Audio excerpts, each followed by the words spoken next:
నమస్కారం అండి.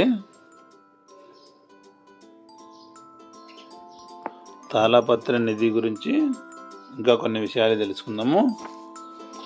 ఆడవాళ్ళు విద్యను ఎందుకు అభ్యసించకూడదు? వేద విద్యను ఆడవాళ్ళు అభ్యసించడానికి వారి శరీర నిర్మాణం సహకరించదు. వేదాన్ని గట్టిగా బయటికి ఉచ్చరిస్తూ చదువుతూ నేర్చుకోవాలి. దీర్ఘంగానో నెమ్మదిగానో క్రమంగానో శ్వాసను వదులుతూ పీలుస్తూ నేర్చుకోవాలి. ఇలా నేర్చుకోవటం వల్ల గర్భాశయంపై విరుద్ధంగా ప్రభావం చూపిస్తుంది. స్త్రీకి మాతృత్వమే పెన్నిది. మరొకరిని భూమి మీదకు తెచ్చే అపూర్వమైన వరం స్త్రీకి గర్భాశయం ద్వారా జరుగుతుంది. వేద విద్య ద్వారా గర్భాశయానికి ప్రమాదం కావున స్త్రీలు వేద విద్యను నేర్చుకోవద్దని చెబుతారు. మనసులో జపించుకోవటము, పూజలో స్తోత్రాలు పఠించడం వల్ల ఇబ్బంది ఏమీ రాదు. పూజిస్తూ పఠించే మంత్రాలకి వేద విద్యకు చాలా తేడా ఉంది. భిక్షాటన పవిత్రమైనదా? పూర్వం ఇప్పటిలా పుస్తకాలు, ప్రసార మాధ్యమాలు లేవు. తాళపత్రాల్లోనే ఏ విషయమైనా ఉండేది. కావ్యాలు, రచనలు చేయని కాలంలో మునివాసం చేసిన విద్యార్థులు వారు నేర్చుకున్న కళను అందరికీ పంచడానికి రాగయుక్తంగా పాడుతూ వినిపిస్తూ పల్లెల్లో, నగరాల్లో తిరిగేవారు. వారు నేర్చుకునే విద్యను 10 మందికి తెలియజెప్పి ప్రజలిచ్చిన కాయా పండును తీసుకొని ముందుకు కదిలేవారు. అది యాచన కాదు, బోధించడం. అలానే లవకుశులు రామగాథను గానం చేస్తూ పర్యటిస్తూ అయోధ్య చేరి శ్రీరాముని గాథను శ్రీరామునికే వినిపించారు. నచికేతుడి సూక్తి, నీకు మంచిది కానిది ఇతరులకు చేయకు. పెళ్ళైన తర్వాత అరుంధతి నక్షత్రాన్ని ఎందుకు చూపిస్తారు? అరుంధతి వశిష్ఠ మహర్షి ధర్మపత్ని, మహాపతివ్రత అని ఆకాశం వంక పెళ్లి సమయంలో చూపించి చెబుతారు బ్రాహ్మణులు. అలా చేస్తే మీ సాంసారిక జీవనం నెల్లేరు మీద నడకలా సాగుతుందని పండితులు వధూవరులకు చెబుతారు. మాఘమాసాది పంచమాసాల కాలమందు తప్ప ఈ నక్షత్రం సాయం వేళ కానరాదు. రాత్రిపూట చంద్రుడిని, నక్షత్రాలను చూడటం వల్ల కంటి శక్తి పెరుగుతుంది. అరుంధతి నక్షత్రం నుంచి వచ్చే కిరణాల వల్ల కంటికి శక్తి మరింత పెరుగుతుంది. అరుంధతి నక్షత్రం సప్త మహర్షి మండలంలో ఉండే చిన్న నక్షత్రం. శిశిర, వసంత, గ్రీష్మ ఋతువులందు సాయంకాల సమయాన మిగిలిన కాలాల్లో అర్ధరాత్రి లేదా దాటిన తర్వాత తెల్లవారుజామున కనిపిస్తుంది. అరుంధతి నక్షత్రాన్ని చూడాలనుకుంటే జాగ్రత్తగా ఆకాశం వంక చూడండి. మార్కు ఆకారంలో నక్షత్రాలు ఉంటాయి. ఖచ్చితంగా కాకపోయినా దాదాపు ఆ ఆకారంలో ఉంటుంది. చిన్న పిల్లాడిని మార్కు గీయమంటే ఎలా గీస్తాడో అలా ఉండే సప్తర్షి మండలంలో పక్కనే ఉండే నక్షత్రాలే అరుంధతి, వశిష్ఠుల వారివి. అరుంధతి నక్షత్రం చిన్నగా ఉంటుంది. ఊర్ధ్వలోకాలు, భూమిపైన నరలోకము, ఆ నరలోకం పైన భూవర్లోకము, భూవర్లోకం పైన స్వర్గలోకము, స్వర్గలోకం పైన మహాజన లోకాలు, మహాజన లోకాల పైన తపోలోకము, తపోలోకం పైన సత్యలోకం. భర్త సమర్థుడైన భార్య పతివ్రతగా ఉండాలా? వివాహం అంటే సంతానోత్పాదన. స్త్రీ సంతానం ద్వారా పునీతురాలవుతుంది. ఏ కారణం వల్లనైనా భర్త పనికి రానప్పుడు, సంతాన సామర్థ్య శక్తి లేనప్పుడు స్త్రీ తన మాతృత్వ హక్కును నిర్భయంగా వాడుకోవచ్చు. ప్రేమాభిమానాలను నిర్లక్ష్యం చేయకుండా సంతానం కోసం మాత్రమే కొన్ని ధర్మాలను ఆచరిస్తూ వరుసైన వారితో సంతానం పొందవచ్చు. మనుస్మృతిలో చెప్పిన ప్రకారం మాతృత్వాన్ని పొందిన స్త్రీ తిరిగి మళ్ళీ ఆ ప్రయత్నాన్ని కొనసాగించకూడదు. అలా చేస్తే ఆ సంబంధం అక్రమ సంబంధం క్రింద పరిగణించవచ్చు. భక్తి చిహ్నాల అర్ధ పరమార్థాలు ఏమిటి? ఓంకారం సమస్త విశ్వానికి ప్రతిరూపం. అందుకే అక్షరాభ్యాసంలో తొలుతగా ఓంని వ్రాయిస్తారు. లక్ష్మీ పాదాలని ఇంటి గోడలపై వేస్తారు. సకల శుభాలకి గుర్తు. సీమంతం చేసిన స్త్రీ కాలిని కుంకుమపై అద్దించి ఆ పాదముద్రను ఇంటిలో పడేలా నడిపిస్తారు. స్వస్తి గుర్తు కూడా సకల శుభాల కోసమే. సూర్యదేవునికి ప్రతిరూపమే స్వస్తి గుర్తి. వ్యాపార పుస్తకాల మీద, ఇంటి గోడలపై అనేక వాటి మీద వ్రాసుకుంటారు. కమలం హిందువుల పవిత్ర చిహ్నం. కమలం బురదలోనూ ధూళిలోనూ ఉంటుంది. దాని అర్థం సమాజంలోని చెడు, కుట్రలు, కుతంత్రాల మధ్య నివసిస్తున్న వాటికి అతీతంగా స్వచ్ఛందంగా కమలంలో విరాజిల్లమని. పూర్ణ కుంభము క్షీరసాగర మదనంలో ఉద్భవించిన అమృత కలశంతో సమానం. సంపూర్ణ సుఖ జీవితాన్ని ఇవ్వమని వేడుకోవడమే పూర్ణకుంభం పూజ. ధన త్రయోదశి రోజు బంగారం కొంటే లక్ష్మికి ఆహ్వానమా? ధన్తేరస్ అనే పేరుతో ఉత్తరాదిన బాగా ప్రాచుర్యం పొందిన ఈ పండుగ రోజు బంగారాన్ని కొనడం శుభమని, ఈ రోజు కొంటే ఏడాది పొడవునా బంగారం కొనే ఆర్థిక స్థితి శ్రీ మహాలక్ష్మి ఇస్తుందని నమ్మకం. పురాణ ఆధారాలు కూడా ఉన్నాయి. ఈ పండుగ నాడు మహిళలు బంగారం కొనడానికి ఉత్సాహం చూపిస్తుంటారు. మహిళలకి ముఖ్యంగా కావాల్సింది 3: 1 చీరలు, 2 నగలు, తర్వాత మొగుడు. ఏది ఏమైనా ఈ రోజున ఎవరికి ఉన్నంతలో వారు బంగారం కొనుక్కుంటారు. అది చాలు. ఎవరికైనా ఇంటి ఇల్లాల కలకలలాడుతూ సంతోషంగా ఉండటమేగా కావాల్సింది. అష్టైశ్వర్యాల పండుగ అక్షయతృతీయ. ఈరోజే మహాలక్ష్మి పాలకడల నుంచి ఉద్భవించింది. పాండవులు అక్షయ పాత్రను పొందిన రోజు. శ్రీకృష్ణుడు కుచేలునికి బంగారు పట్టణాన్ని ఇచ్చిన రోజు. ఇటుకతో గోడలు కట్టగానే సున్నపు బొట్లు పెట్టి శ్రీరామ అని ఎందుకు వ్రాస్తారు? కొత్త గోడలు లేపగానే సున్నంతో పెద్ద పెద్ద బొట్లు పెట్టి పెద్దగా శ్రీరామ అని వ్రాస్తారు. దానికి కారణం కొత్త గోడల్లో పురుగు పుట్ర ఉంటే ఆ సున్నపు ఘాటికి అవి నశించి భవిష్యత్తులో గోడకు ఎలాంటి బీటలు రాకుండా, పగుళ్ళు రాకుండా లేకుండా పటిష్టంగా ఉంటాయని. రంగులు వారాలకి ఎంతో సంబంధం ఉంది. ఎరుపు ఉత్తేజకారిణి, నారింజ దేహంలోని శక్తిని కదల్చగలదు. పసుపు ఆధ్యాత్మిక జ్యోతి. ఇక ఆకుపచ్చ ఆందోళనను, నీలిరంగు భౌతిక సౌఖ్యాన్ని, గులాబీ రంగు ప్రేమను ఆప్యాయతను, బూడిద రంగు సంతృప్తిని, వంకాయ రంగు కామాన్ని వృద్ధి చేస్తుంది. అలాగే ఏ వారం ఏ రంగు తగినదంటే ఆదివారం నారింజ, సోమవారం తెలుపు, మంగళవారం ఎరుపు, బుధవారం ఆకుపచ్చ, గురువారం పసుపు, శుక్రవారం బూడిద లేదా వంకాయ రంగు, శనివారం నలుపు. అంటే ఆయా గ్రహాలకి ప్రీతి. మొక్కుబడులు చెల్లించకుంటే దేవుడికి కోపం వస్తుందా? తల్లికి బిడ్డల మీద కోపం వస్తుందా? ఇది అంతే. భగవంతుడు ఆశించేది ధర్మ న్యాయాలతో జీవితాన్ని గడపమని. మొక్కులు తీసుకొని మన పాపాలని ఆయన స్వీకరించాడు. మొక్కుబడులు ఇవ్వలేదని కష్టాలు పెట్టడు. ఎవరు చేసిన కర్మలను బట్టి వారు వారి వారి పాపపుణ్యాలను అనుభవించక తప్పదు.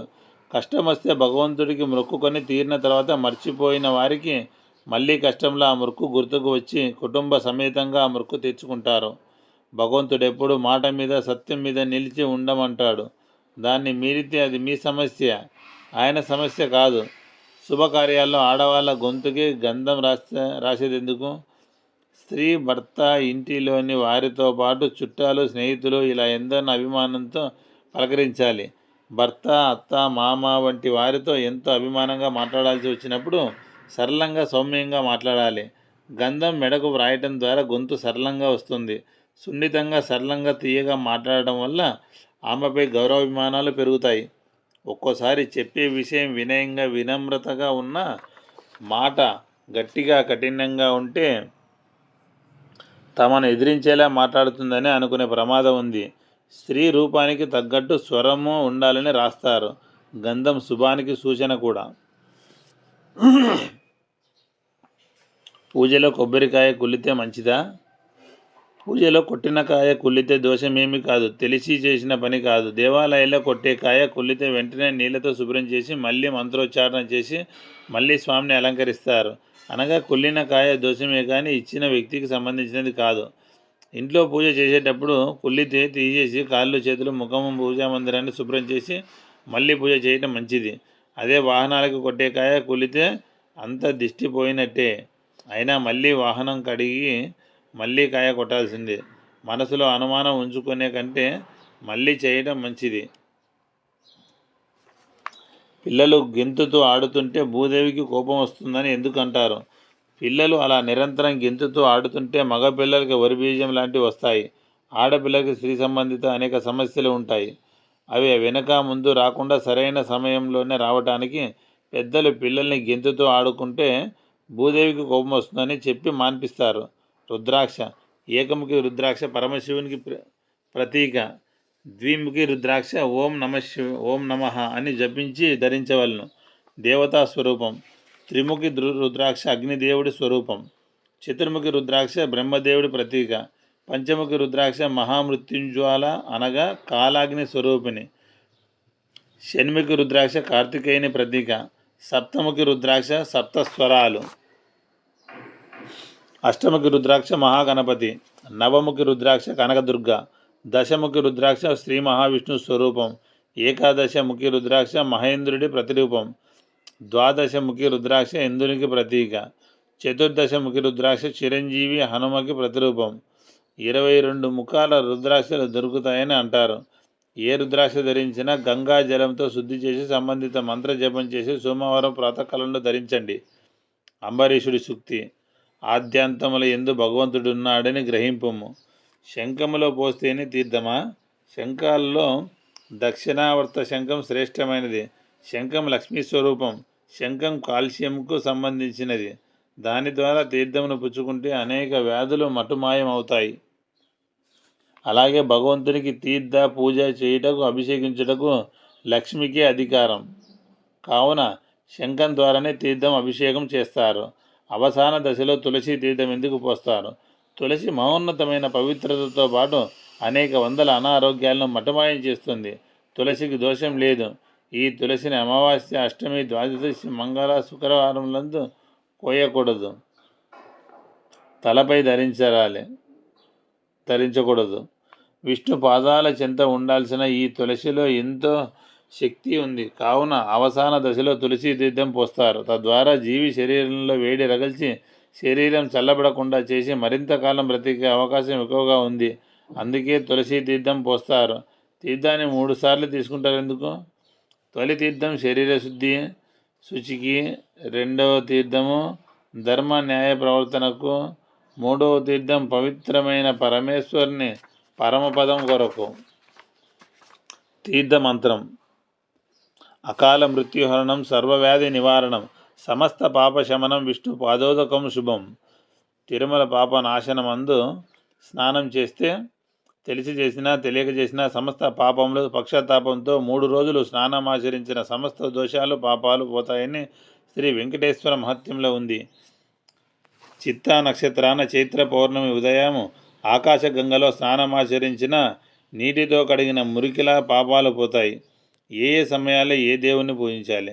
సూర్య భగవాన్ని 4:30 నుంచి మార్నింగ్ 4:30 AM నుంచి 6లోగా పూజించాలి. ఈ సమయంలో పూజ శ్రీరామునికి, శ్రీ వెంకటేశ్వరునికి కూడా ప్రీతి. 6 నుంచి 7:30 వరకు శ్రీ మహాశివుణ్ణి, దుర్గమ్మ పూజించిన మంచి ఫలితాలు కలుగును. మధ్యాహ్నం 12 గంటలప్పుడు శ్రీ ఆంజనేయ స్వామిని పూజించిన హనుమ కృపకు మరింత పాత్రలగుదురు. రాహునకు సాయంత్రం 3 గంటలకు పూజించిన మంచి ఫలితం కలుగుతుంది. సాయంత్రం 6 గంటల సమయాన అనగా సూర్యాస్తమయ సమయము శివ పూజకు దివ్యమైన వేళ. రాత్రి 6 నుంచి 9 వరకు లక్ష్మీదేవిని పూజించిన ఆమె కరుణా కటాక్షములు ఎక్కువగా ఉంటాయి. తెల్లవారుజామున 3 గంటలకు శ్రీ మహావిష్ణువుని పూజిస్తే వైకుంఠవాసుడి దయ అపారంగా ప్రసరిస్తుంది. అగ్నిహోత్రం అంటే ఎలా చేయాలి? సూర్యోదయ సూర్యాస్తమయాల సమయంలో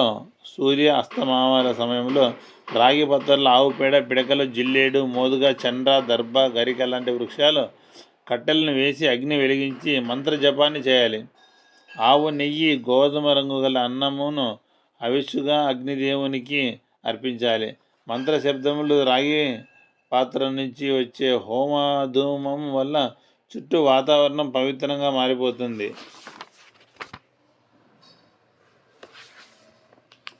శివాలయాల్లో ఎందుకు ప్రదక్షిణం చేయరాదు? మహేశ్వరుడు దేవాది దేవుడు. అట్టి పరమేశ్వరుడికి తలపై నుంచి గంగ జాలువారుతుంది. మహాశివుడిని అభిషేకించిన జలం ఆయన పీఠంపై జారి ఏర్పరిచిన దారి నుంచి బయటకు ప్రవహిస్తుంది. ప్రదక్షిణ చేస్తే గంగను దాటినట్టే అవుతుంది. కావున శివాలయంలో ప్రదక్షిణ సరికాదని శాస్త్రాలు తెలుపుతున్నాయి. గోవు సర్వదేవతామయమా?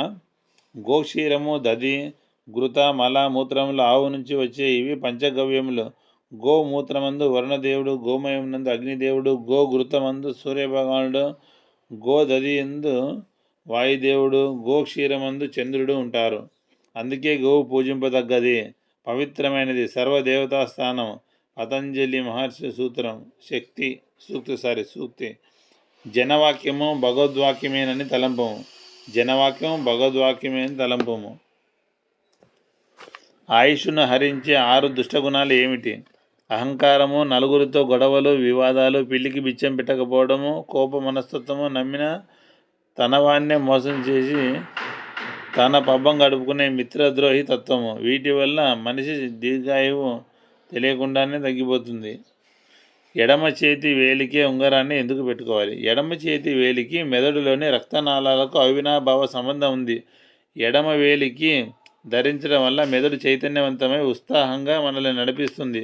నవరత్నాలు గల ఉంగరాన్ని ధరించడం ద్వారా సూర్యునిలో శక్తి గ్రహించి శరీరాన్ని ఉత్తేజం చేస్తుంది.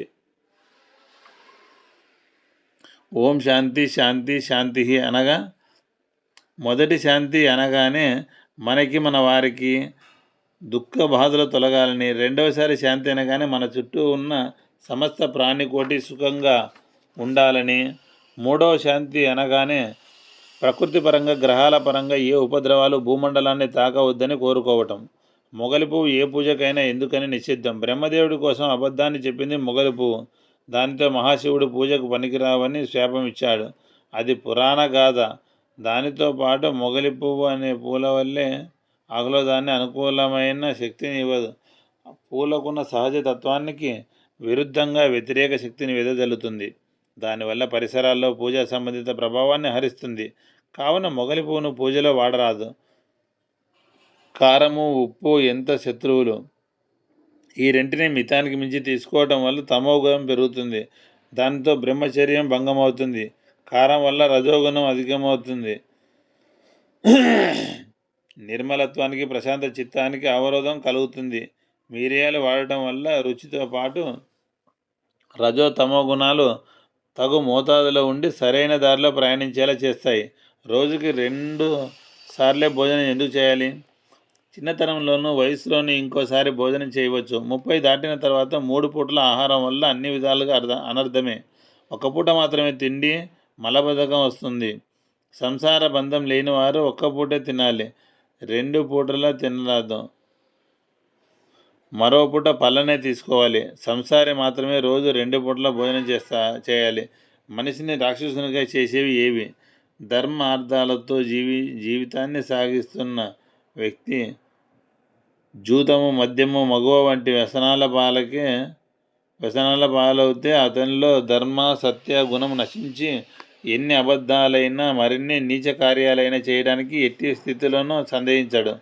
కావున వ్యసనములు ఎంతటి మహాత్ముడినైనా అధర్మ పద్ధతిలోకి తీసుకెళతాయి. రావణుడి 10 తలలు దేనికి ప్రతీకలు? కామము, క్రోధము, లోభము, మోహము, అహంకారము, ఈర్ష్య, అసూయ, ద్వేషము, సోమరితనము, నిర్లక్ష్యము, అతినిద్ర. దేవతలంటే ఎవరు? దేహ ఆత్మ రూపంలో అహింసకులు, మర్యాద మన్నన గల పురుషోత్తములు, 16 కళ్ళ సంపూర్ణులు, సర్వగుణ సంపన్నులు, ఎట్టి వికారం లేనివారు.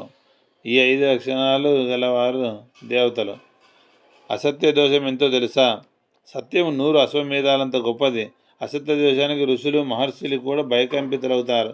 పురాణాల్లో మహాప్రతిభతలు సైతం భర్త మాటనైనా జవదాడుతారు కానీ అసత్యం పలకలేరు. సత్యధర్మాన్ని పాటించిన వారే పుణ్యలోక ప్రాప్తికి అర్హులు.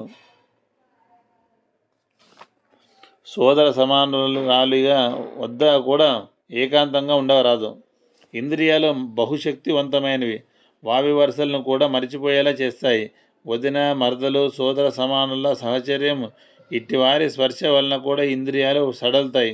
కావున ఓ వయసు వచ్చిన తర్వాత ఎవరితోనైనా ఎంతలో ఉండాలో అంత దూరంలోనే ఉండాలి. నీచ తలంపుకి కూడా నరకం ప్రాప్తిస్తుంది. చిరిగిన ఆకులో భోజనం చేయవచ్చా? బంతిలో ఆకులు వేసేటప్పుడు కొన్ని చీలినవి వస్తాయి. అట్టి ఆకులో భోజనం చేయటం వల్ల ఆకు కింద మలినము అన్నంలో కలిసి అనారోగ్యం ఏర్పడుతుంది. అలాగే అనేక చోట్ల తిరిగి వచ్చి ఆ వస్త్రాలతోనే భోజనం చేయరాదు. ముఖము చేతులు కడుక్కొని ప్రశాంతంగా మౌనంగా భోజనం చేయాలి. గోళ్ళెందుకు కొరకకూడదు? అట్టి చర్యలు రాక్షస గుణాన్ని ప్రేరేపిస్తాయి. దానికి తోడు గోళ్ళలోని మట్టి క్రిములు హాయిగా మనలో ప్రవేశించి మనలో అశాంతిని కలిగిస్తాయి. ధర్మశాస్త్రాల్లో గోళ్ళు కొరుక్కోవడం అనే అలవాటు మిక్కిలి దరిద్రహేతు అని సెలవిస్తుంది. ఎట్టి గ్రంథాలు చదవరాదు. కామాన్ని, క్రోధాన్ని, మోహాన్ని పెంచే పుస్తకాలు చదవడం వల్ల సమస్త అనర్థాలను తెచ్చుకున్నట్టే.